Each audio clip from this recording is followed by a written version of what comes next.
another brand new episode, solo episode. We're gonna have a guest episode at some point, I promise. I talked to a few people today, trying to set some stuff up. I guess I shouldn't promise. I shouldn't promise for that because you never fucking know. Your guests can get sick, they could die. I mean, the possibilities are endless, right? But we're here. I'm here doing a solo podcast. And that's what the fuck matters. Okay, people? Okay, get your head out of your ass. No, we got a lot to talk about today. A lot has been going on over the last couple of days, but especially the last 24 hours. There's been some crazy stuff with the Epstein stuff, and the big beautiful bill passed. The big quote unquote beautiful bill passed. I believe last Friday. So we're gonna talk about that. If you guys have any questions for me, comments, regards, put them in the live chat. I will. If there are any, I will answer any questions, or maybe if there's something we want to quick discuss, my opinion on that, we can definitely do that. So, all right, first thing for today, before, because like I always say, I like to focus on the local stuff. I like to focus on, what's going on locally before anything else. My cat's going to be fucking running around this whole time. I just know it. So this is out of Iowa City. The Iowa City Crisis Service Line plans layoffs as government halts 988 support for LGBTQ youth.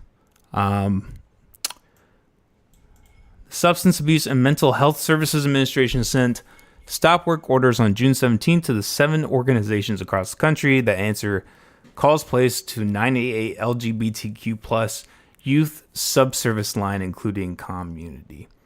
The stop work orders will officially take effect at 11:59 p.m. July 17th, removing the press 3 option for 988 LGBTQ plus callers, according to community, and the local profit will lay off 49 employees on June 17th as well, according to the Iowa Worker Adjustment and Retaining Notification website. Okay, so this is actually interesting. I didn't know that this is only one of 7 places across the U.S. that this affected. This is something that is, affects people locally, but it's also kind of a federal thing. And we're going to talk about this later, kind of the bigger picture of what the big beautiful bill does. But I guess I this is something that popped up on my feed. It's local. I thought I would give my thoughts. There's plenty of things about what's been happening with these cuts. Not even the cut. I shouldn't even say the cuts part, but just the bill overall that I disagree with. And we'll get into that later. But I find this to be actually one of the positive things about this bill. The cuts in the gross overuse of Medicaid and health services in the state, in the country, etc. First of all, let's just break this down at face value, right? What is the purpose of having a separate number, a separate group of employees, a separate office dedicated just to LGBTQ plus? Look, I get the argument that community is, quote unquote, discriminated against uniquely. In this day and age in 2025 I remember, these things were bolstered from when I was in college over 10 years ago. So besides like your local small town that's like heavily conservative, like if you go to most cities, I think people that are of that status, at least for the lesbian, the first 3, most of them. The trans, maybe not. Like the trans is a little iffy, but like for the most part, if you identify as lesbian, gay, bisexual, like you're not really going to get that much flack. In this day and age, I could be ignorant in that. I probably am because I'm not part of that community, but like I don't know. I feel like this is something that like we as a society have accepted by now, for the most part. So, I mean, the whole fact that there needs to be a separate place in the crisis service line, the whole fact that there needs to be a separate thing for that group, I just find kind of moronic. I mean, look, let's look at it this way. I mean, like, if you're going to have it separate for one group, at what point do the groups end, right? Are you going to have one for black people? Are you going to have one for, Hispanics? Are you going to have one for, like men, women? Are we going to have one for autistics? Like, at what point are you just going to keep... This is the whole idea of groupthink. And this is why I reject it especially in something like healthcare that, is supported by tax dollars. And, there might be people who don't necessarily feel like that's necessary. Like, I don't know. Do you really need to take more of my money to like put it towards like an extra group? Like, wouldn't it make a lot more sense to just educate the people who like the main line? Like, instead of having there like be press 3 for the LGBTQ, why isn't it just press this button and the representative will be versed in dealing with both the trauma that this group faces as well as just what happens generally, like the general instances of what happens when you have somebody calling that line. I don't really care that they've let go 49 employees. I think to me, it sounds kind of crazy that they even have that many people, like, just for that sect. Like, I think that's kind of crazy in general. Maybe, or in the first place, maybe that's just like generally over the whole crisis service line. That's how many people they're letting go. Whatever. I don't really care. It's a government program. The more it gets cut down to the bone, the better, in my opinion. And you think I'm an asshole for that, but why the fuck are you even listening to the show if that's the case? Come on, you know my opinion on this shit. But look, I mean, this is something else I kind of thought about today too in reading about this. Why is the crisis service line something that needs to be there with tax dollars? Like, why is it something that needs to be imposed on the citizens to have to pay for? I feel like this is an area where you could very easily find volunteers. Very easily.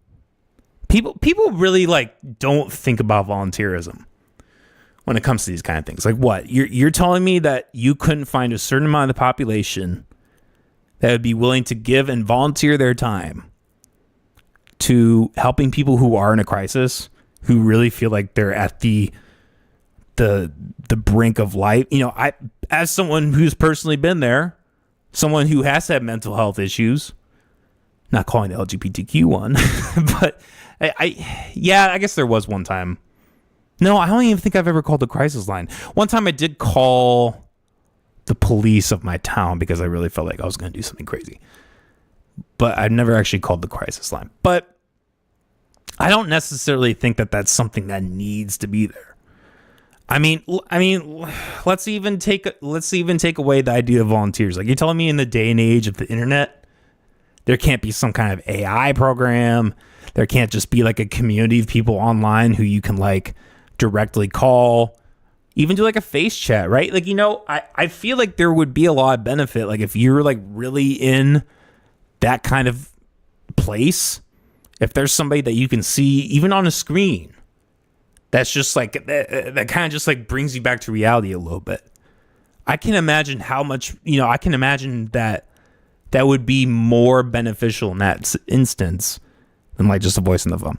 I don't know. That's just something else I kind of thought about that too. But in my mind, this is a win. This is like, when looking over the big, beautiful bill, as much bullshit as there is in there, I did see a lot of cuts to things like Medicaid. And let's just stay on this while we're here. The whole idea of like cutting Medicaid programs. A lot of the things from what I remember, we'll go over it again, but a lot of things from what I remember is basically it's just basically holding people accountable. It's not even, there are a lot of people who are going to lose those benefits, But a lot of it is just, making sure they're working. I can't tell you how many instances of abuse, not even from an administrative level, but just like from a user level, how many people take these benefits, are on these benefits, have no job, and they can live off that because everything essentially to them is free.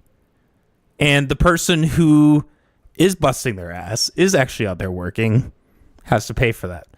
Now, I understand there is probably a percentage of the population, I think it's a lot smaller than what people like to make it seem, that truly is so disabled that they can't work, or is truly so emotionally or physically disabled to the point where they can't work. In the day and age of technology, I think that's even a harder argument, but let's just say that's the case. That's not the case for everyone. I think that is a very small percent of the population that actually fits in that category. I can't tell you of all the times that I've ever known somebody or a family who are on these universal health care or Medicaid type of programs, how many of them are like to what these liberal types will sell it as, right? Where it's like, oh, these people who are so poor, they have nothing, they can barely afford to eat, whatever. These people need this program. And those people exist. I'm not saying they don't exist. But I can tell you of all the people that I've met that are on these programs who I'm not even guessing. Like, I just know from knowing them long enough that like we're on these types of programs. How many of them were actually in that spot? Zero. Literally zero. Every single person I can think of, they smoke cigarettes, they drank, they consume cannabis, they did other drugs, they were on food stamps, so they got all their food. They had TVs. They had technology. Like, these are by no means people who are like living in shelters and like living under a bridge, right? That like have so little income that are so desperate that they need these programs. And let's be real. The people who are actually living under the bridge, who are homeless, who are begging, first of all, they don't have those programs. Secondly, they've done studies where you can like make, I know there was one study in England. This is another country, granted, but I think there's something about America where like you can't really do that. There's like something preventing those studies from actually happening. Maybe I'm just full of shit on that. But I know I read an article from in England where there was people that they calculated that the average was like you can make $200 a day being homeless. Now, you're not necessarily going to make that every day. But this whole picture, and you can say I'm making generalizations, fine. I would rather make the generalization in the way that's going to save everybody money, that's going to prevent the least amount of theft in tax dollars, than the other way around.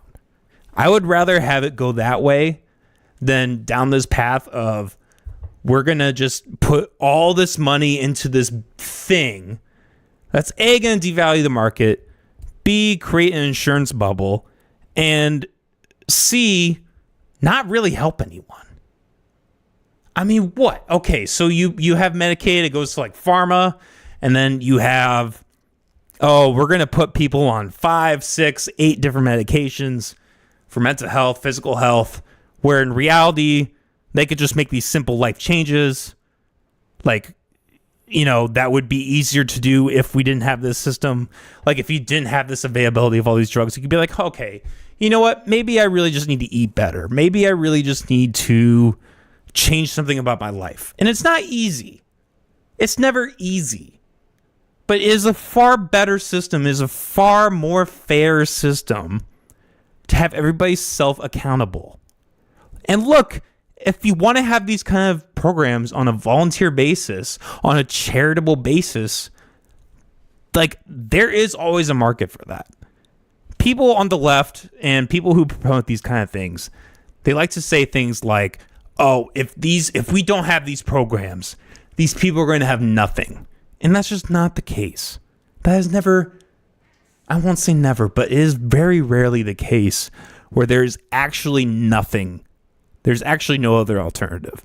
People are charitable. People that have money, they create foundations, and they create not even a foundation, like create a soup kitchen, create some kind of like a food pantry, right? There are so many avenues that actually help people that have lower income, that run into some kind of big life problem that can benefit from like that. Like there's another alternative there. That's not crazy. That's not me being selfish. That's reality. And the reality is we don't need these kind of programs. Okay, I jumped ahead a little bit there, but let's roll it back. Let's roll back to the main topic of conversation today, the big bombshell.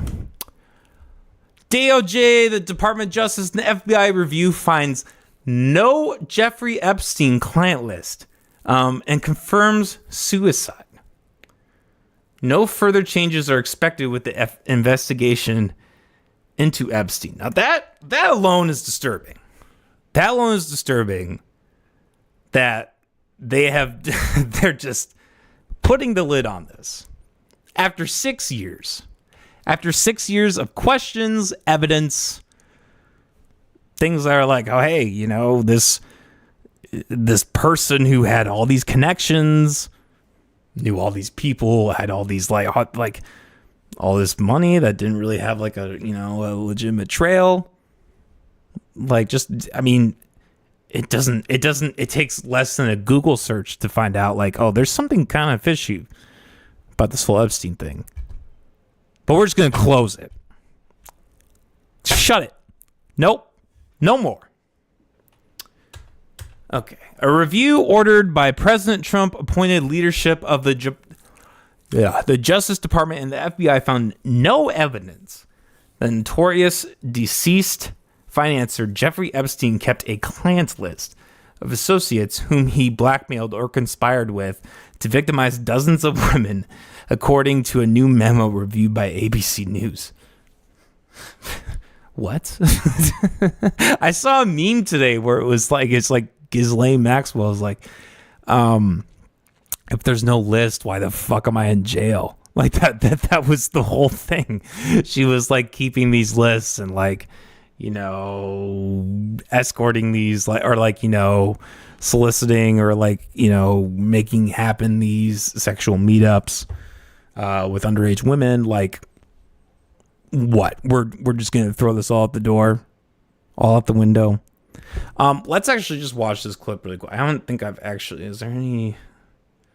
Yeah, it's gonna spark outrage. Duh.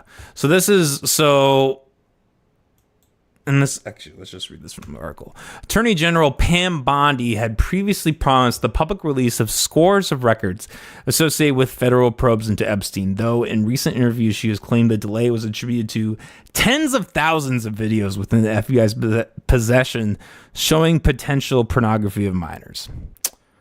And that's right. In late February, Bondi handed out binders with Epstein case files to pro-Trump social media influencers at the White House. Files that ultimately contained little new information.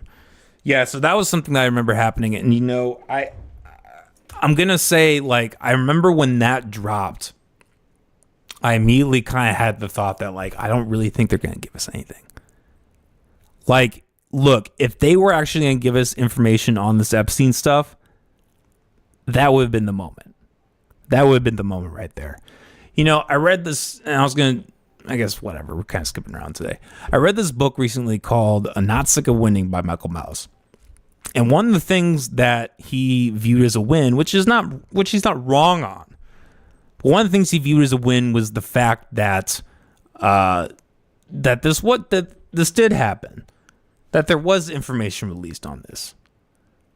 And it seems like now, like with a lot of the things that Trump has been doing over the last last month or so, month plus, when it comes to, the Iran stuff or, the like raising the debt ceiling with the big beautiful bill, like whatever, all these things, like he seems to have really backpedaled. He's not draining the swamp. This like I honestly, it's kind of surprising me that people in this day and age still think that he's gonna do that he was gonna do that, or that he still is gonna do that. Like I remember like 2020. Sorry, I'm getting my years mixed up. Like 2017, 2018. Like I thought to me anyways, I thought that was pretty obvious. Like, yeah, this guy is not gonna drain the swamp. He had time. He had time to drain the swamp. And look, you can make the argument in his first term, like, yeah, they impeached him. He didn't have the House and the Senate. There was like a huge push. There was way more of a push in the political guys to not let him do what he wanted. Fine. This second term, there's no excuse. No excuse. If he was actually going to drain the swamp, if he was actually going to do things like reveal the Epstein files or, whatever, he has had ample time to do it.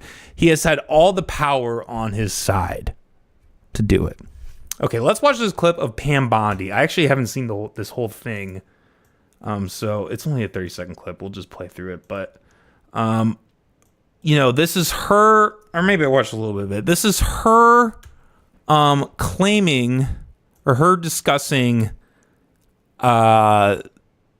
the Epstein list. So let's just play this. The DOJ may be releasing the list of Jeffrey Epstein's clients. Will that really happen? It's sitting on my desk right now to review. That's been a directive by President Trump. I'm reviewing that. I'm reviewing JFK files, MLK files. That's all in the process of being reviewed because that was done at the directive of the president from all of these agencies. So have you seen anything that you said, oh my gosh? Not yet. Okay. Well, we'll check back with you. The DOJ may be... I think that in itself is revealing. Just like that. Have you seen anything? Not yet. Not yet. Like, one name on that list wouldn't have been... Like, you're telling me that they're, like... the first page... Like, if you're gonna take it just as, like, as a direct list... If like what it's sold to us as is like a list of the flight logs or the people who were clients who like, excuse me, the people who, had these, prostitution or sexual dealings with minors, even the names of the minors themselves. Like, you're telling me there's no interesting information? Like, not yet.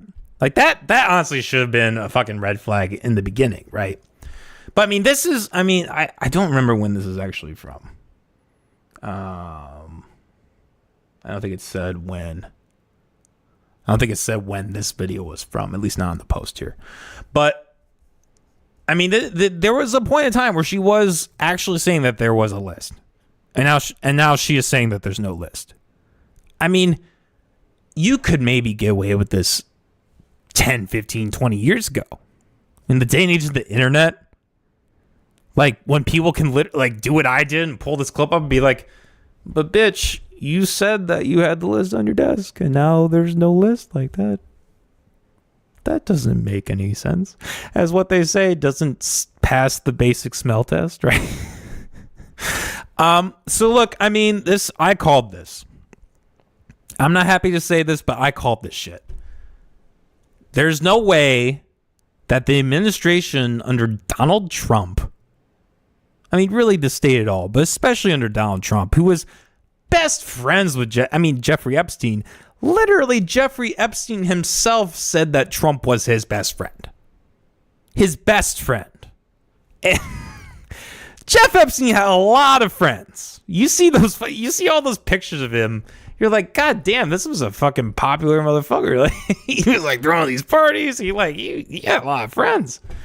A lot of lady friends too that were not of age. And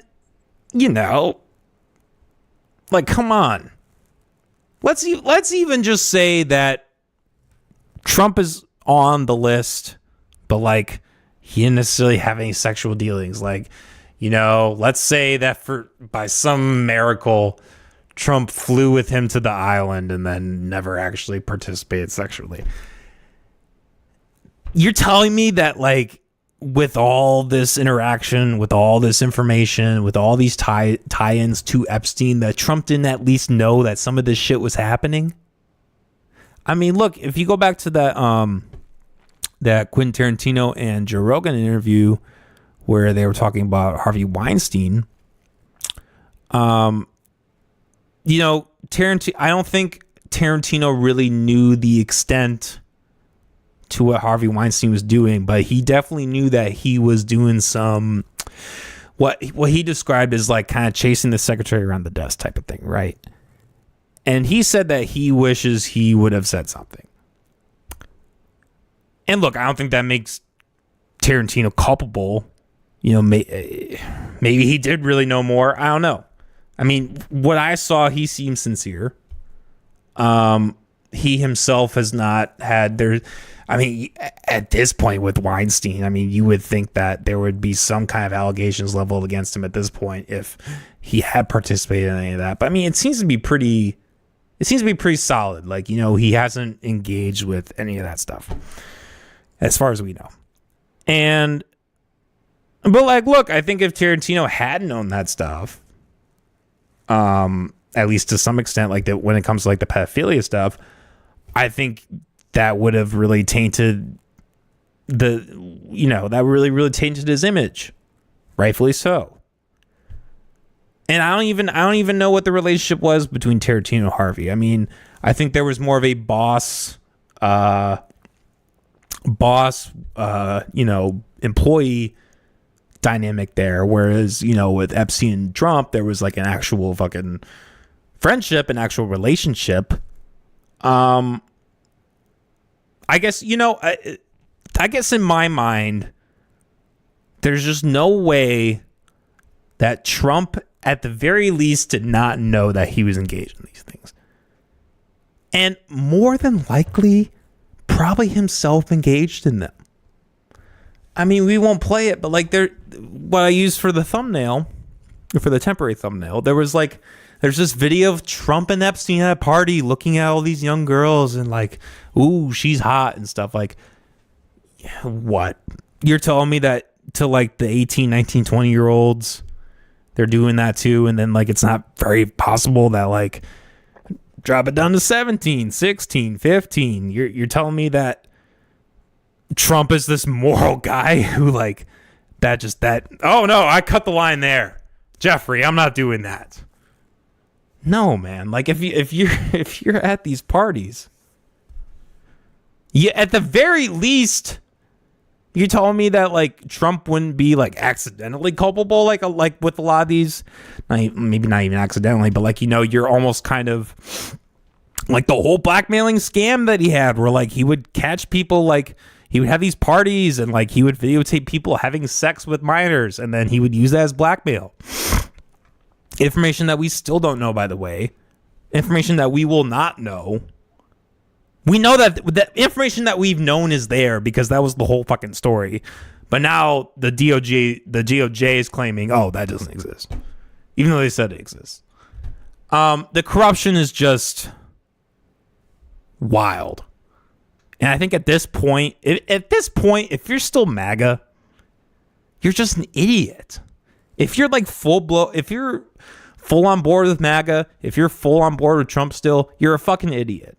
You're the same goddamn idiots who are now still saying that Kamala Harris would have been a better president. Like, you're dealing with like apples and oranges when it comes to that comparison, I guess. But like, I think it's, despite all this shit, like Kamala would have been a terrible president. Or the people who said that Biden was sharp as attack, right? You're literally in that same class of person if you were still saying this shit. Okay? If you're still on board with Trump, after something like this, you are a fucking idiot. I will say that. If you want to come at me, go for it. But you're a fucking idiot if you look at the events just with Epstein over the last month or so. Everything from the Kash Patel interview to the Don or Dan Bongino and Kash Patel interview that they do at Fox where they're like, he killed himself. Where it's like, it's literally like a hostage video. If you have watched all that and you're still on Team Trump, you are just as much of an idiot as the Democrats, the far left, the brainless Democrats that you have probably been calling out this entire time. You are on that level, bro. Sorry, goddamn. I think the allergies are just like fucking with me or something. Goddamn. Okay. One of the last things, not the last, but one of the last things we're going to talk about before we wrap this episode up, the big, beautiful bill from Trump and his team that was passed in Congress. On the 4th of July. So yeah, it was Friday. Literally on the 4th of July. What a great present. House passed a massive spending and tax bill that includes signature policies of President Trump's second-term agenda Thursday, sending the so-called Big Beautiful Bill to the president's desk ahead of the July 4th deadline. Oh, ahead of it. Okay. Mr. Trump signed the bill into law on Friday afternoon. Okay, so it did happen on the 4th. Very close vote, though. The House approved the bill in a 218 to 214 vote Thursday after the Senate narrowly approved the bill Tuesday in a 51 to 50 vote that required President J.D. Vance to break a tie. And, I think this just like speaks to the corruption of the state, right? I always use this anecdote, but like, George Washington is famously known as like the only president who got I don't know if it was the Congress or the House or whatever the organization was then that did that, like represented the states or the areas of that country then that voted for him. Is like he won every single vote. You know why he won every single vote? Because they all fucking partied together and they were all friends and they all like went through the revolution together. It's like, yeah, if you have a group of friends and Bob is like a really popular guy and then Bob, is president and you're all in office and it's like, yeah, I'm going to vote for Bob because Bob scratches my back when I need it scratched, And then, in terms of like, I return the favor, right?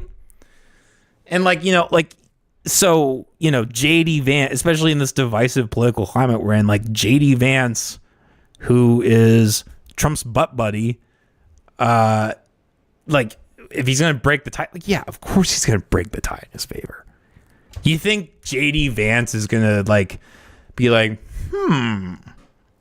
let me look at all the pros and the cons and try to break this tie in a way that is sensible? No, he's going to go with where his fucking paycheck is, with the guy who's scratching his back, with the guy who made him vice president. That's going to be Trump.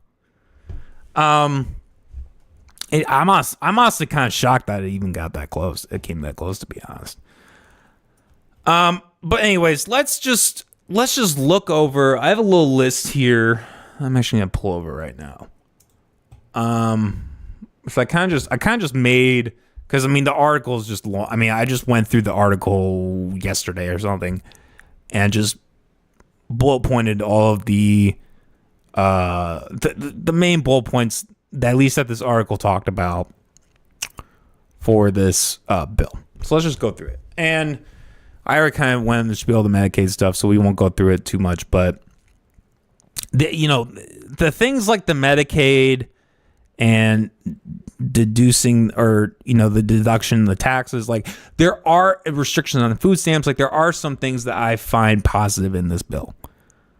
But the problem is that they are outweighed by the tremendous amount of spending that is like offset. So it's like this it's like this double-edged sword in a way, right?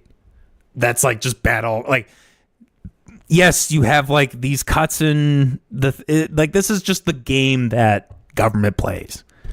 One party cuts all these things. Actually, one party just adds money to this thing and then doesn't really cut the other thing. And then the other party cuts all these things and then just adds more money to the other thing.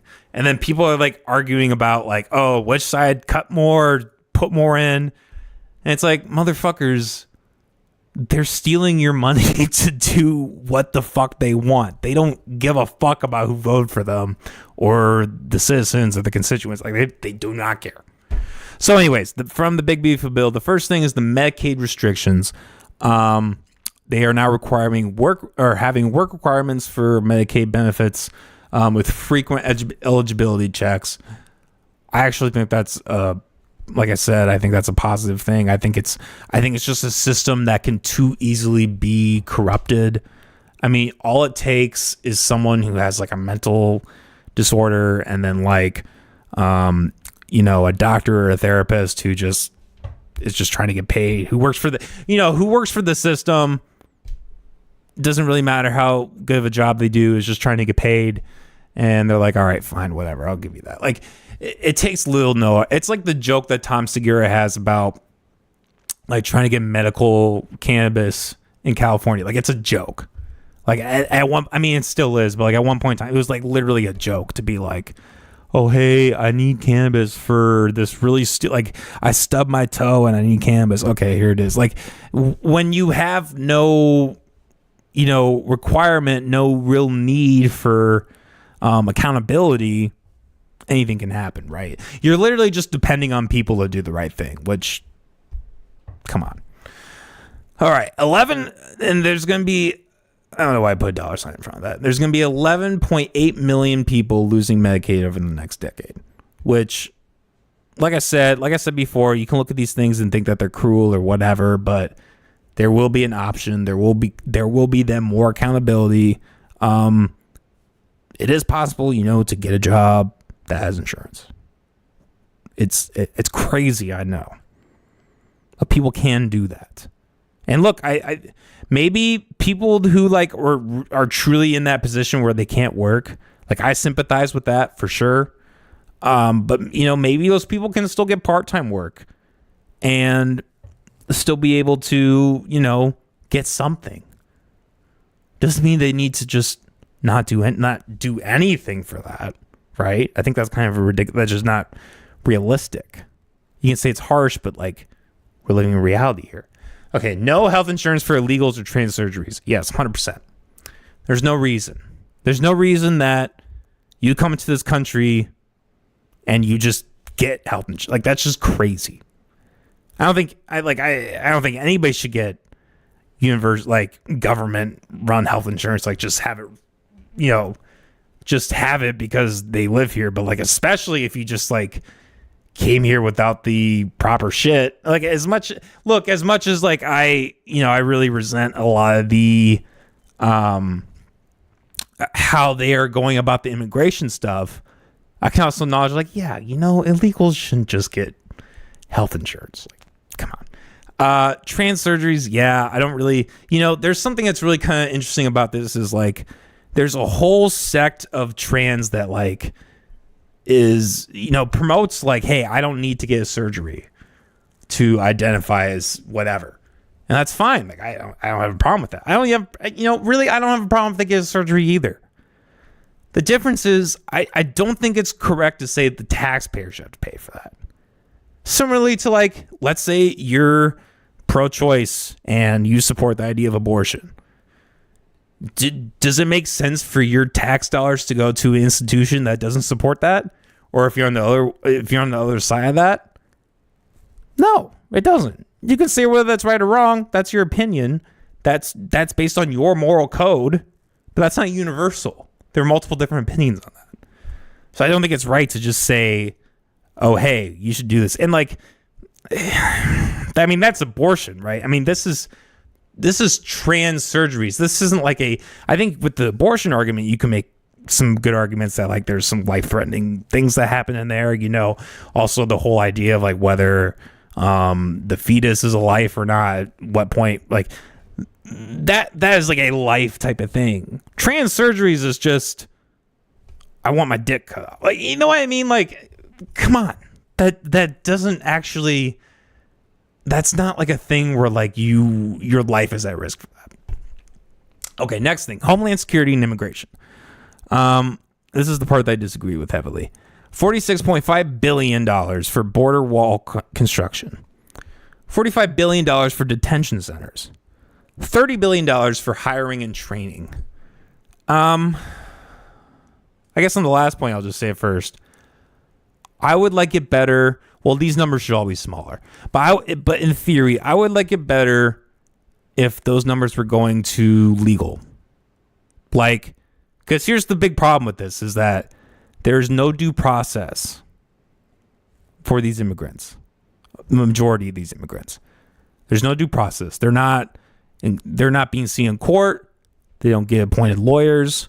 They're literally just getting hauled out, put on a bus, and sent to a detention center, which then, if they're lucky enough to actually get sent out of the country, a lot of times they just sit in a detention center or they like sit in a jail. And it's like, okay, like first of all, that's expensive. Secondly, like, okay, that's not really the get, right?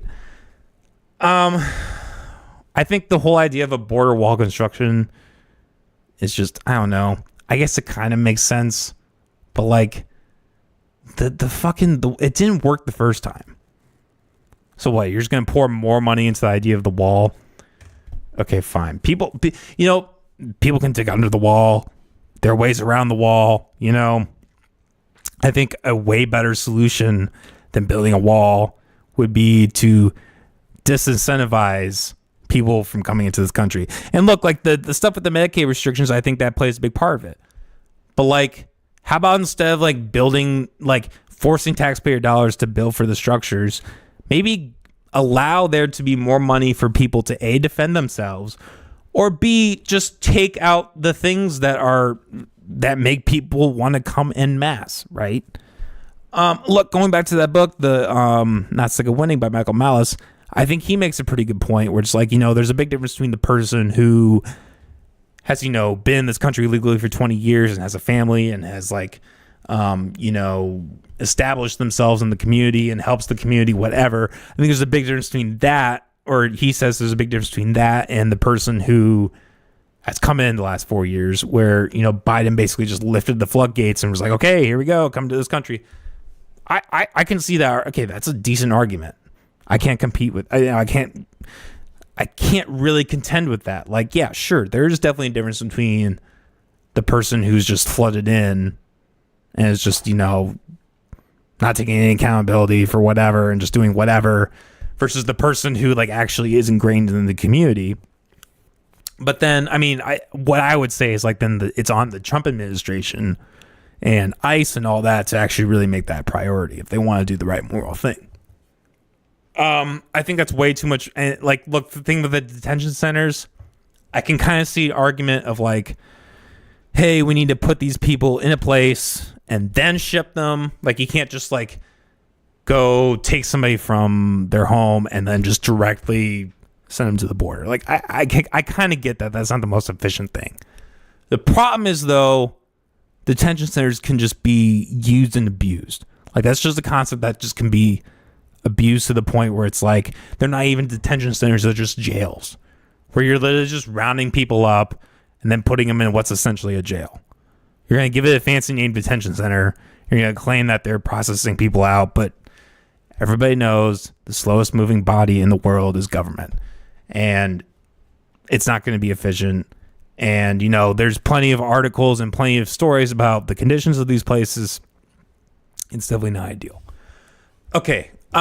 Increase of state and local tax deductions. I did think this was a good thing. A lot of people will criticize this and say it just gives the rich gets to keep more of their money. But like, it doesn't, it doesn't say that. All it's doing is increasing the cap from 10,000 to 40,000. And it actually is going to end in 2028. So, like, it's not like it said, like, oh, hey, everybody in this bracket gets to take out this much. It really applies to everyone. Again, this just goes into the leftist ideology of, like, everybody needs to pay taxes to help this system that helps everybody. And it's just bullshit. I saw a really good meme the other day where it was like, it's like, people like building a road, and it's like what people think that their taxes go to, and then the second column is like an explosion. It's like what their taxes actually go to. And I mean, and look, if we're going to talk about the debt ceiling, which went from 4 trillion to 5 trillion, that's a pretty good use of that. So that's kind of that's the really interesting thing about this bill, right? It's like not even interesting, just like kind of weird and kind of almost contradicts itself in a way. It's like you're going to give people more tax opportunity, like more opportunities to cut their taxes, but then you're also going to increase the debt ceiling. Like there just seems to be so many parts that are like working against each other in this. Like that's just what seems to make it like nonsensical. Anyways, I'm fine with that. Green energy policy cuts. I think this is a win. Ending tax credits for electric vehicles and home and related home equipment. And it ends the Greenhouse Gas Reduction Fund, which is a nonprofit organization.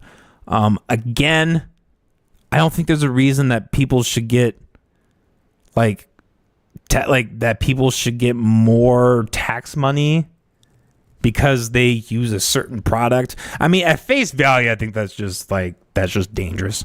Like that's the point where you literally see like the government and the government and business really colliding. It's like the idea of recycling, right? Like all these, like, you know, all these big corporations that create all this soda and all these, you know, all these things that use these receptacles.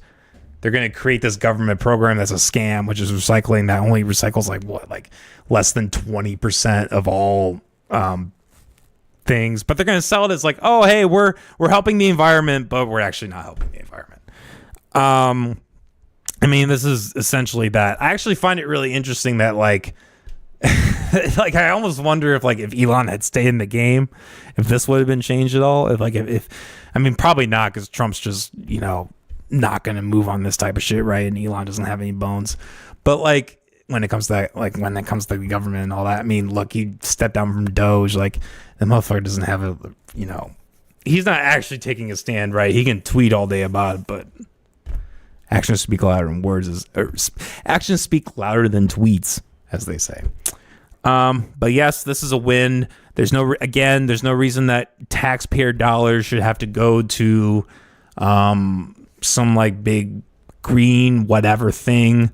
I think, you know, if you go back to like the Paris Climate Accord, where they wanted to like have all this U.S. taxpayer dollars go to this thing. To make like a 2% impact in the environment. So like, no, it's just not worth it. Like having people have enough money to feed themselves is way more important than the environment. Like, sorry, I'm going to say that every time. Okay. Another positive, restrictions on food stamps. But essentially what this does is and SNAP and all that, what this does is it puts more accountability on the states, and it makes it so able-bodied adults must meet the work requirements to get this. Again, similarly to like the Medicaid stuff, it is too easy when you have this gap for people to take advantage of it. And I'm always going to be more concerned about the groups that take advantage of it versus the people who you know, actually do suffer under this. Like, I'm sorry, that makes me sound like a dick, I know, but what people don't understand is the more money you put into these programs, those people in the end are actually going to be the ones that suffer the most.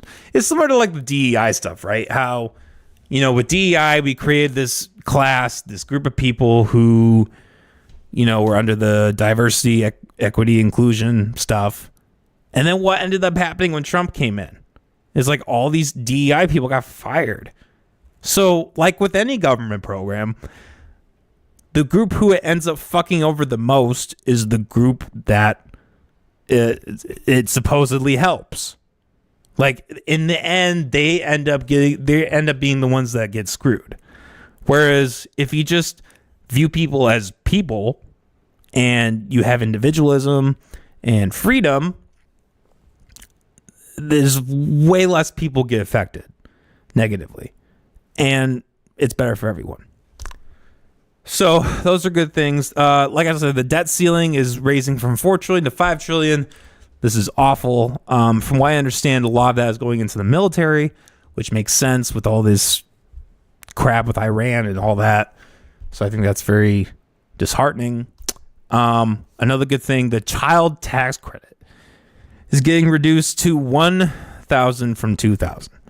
I remember I was talking to a coworker and he was telling me like how because he had 2 kids, he like got like, well, at least $4,000 extra, on his tax return.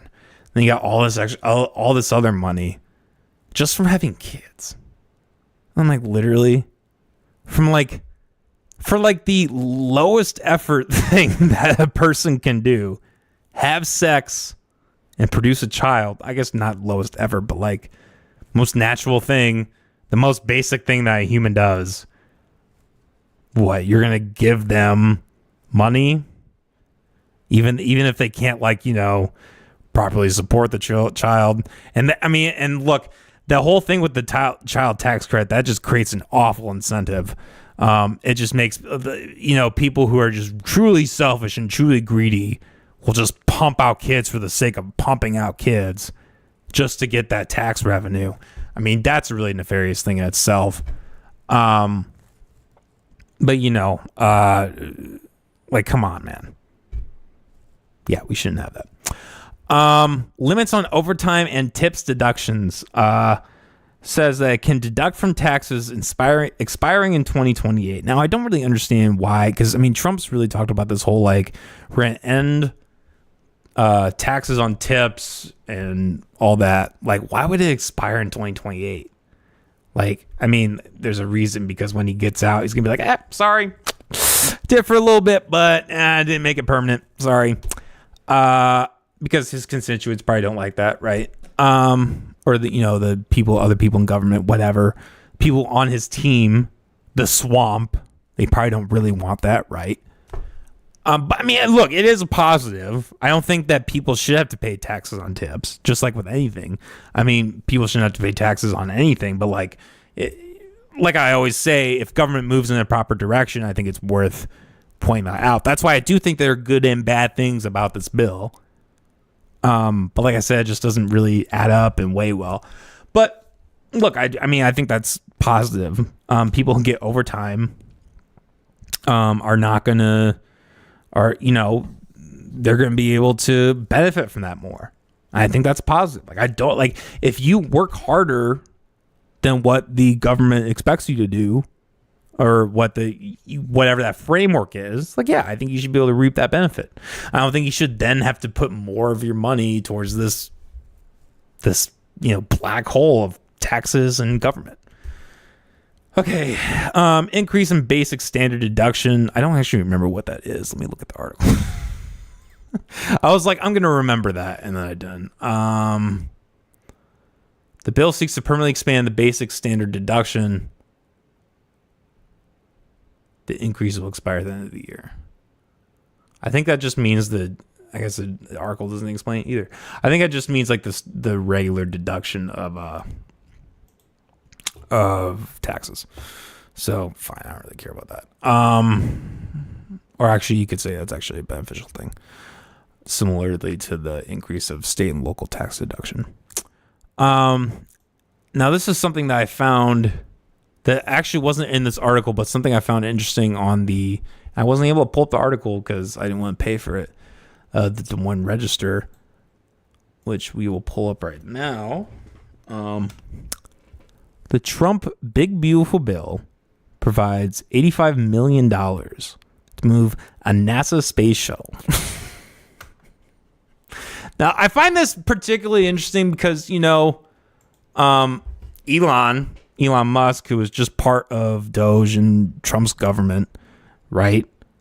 That's an example of a very successful private option that has surpassed NASA in terms of space exploration and the technology around and behind that. That doesn't rely on taxpayer dollars. Maybe they take grants or have some kind of funding in that way. That's possible. But from what I understand, a majority of it is based in the market.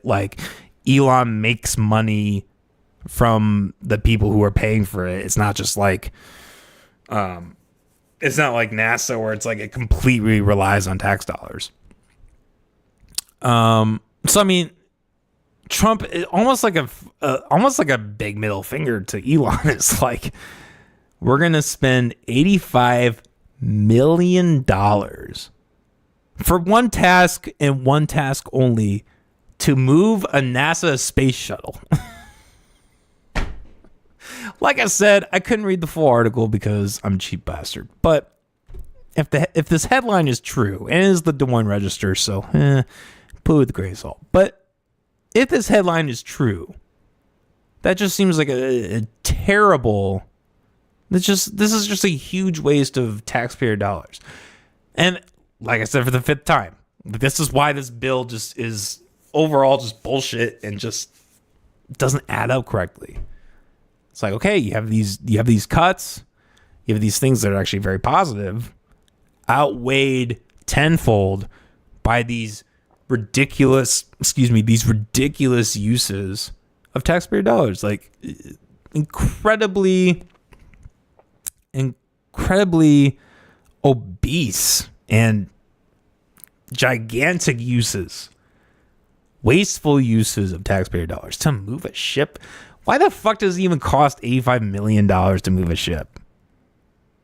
Is that like salaries? Is that technology? Like, I'm sure if I paid for the Des Moines Register, I would have been able to find more information on that. But like, maybe I should have looked it up somewhere else. But, like what? What is the breakdown for this? What is the breakdown? Like, why do we need to spend that much? It makes no fucking sense. All right, there are a couple other things I want to talk about, but maybe we will come back later this week and dissect them. Honestly, I might even just do members only for that, because they're not even really news related. They're just kind of fun stuff. But anyways, guys, thanks for tuning in once again. If you like what we do, make sure to like, subscribe, tell your friends. We like to do local news. We like to do federal news. We just talk about the shit. Like I maybe said, stay tuned. Later this week, we will probably do a game stream on Fallout New Vegas. I think I'm just gonna fucking play. I'm just gonna plan on streaming that for the next little bit, because I've been having fun. I'm having some fucking fun with it. And y'all can suck a dick if you don't like it. Suck my dick. Please suck my dick. Please. I beg of you, suck my dick. Please. I'm kidding. Don't do that. I'm in a happy relationship. I'm in a happy engagement, a happy relationship. I do not need that. No. No.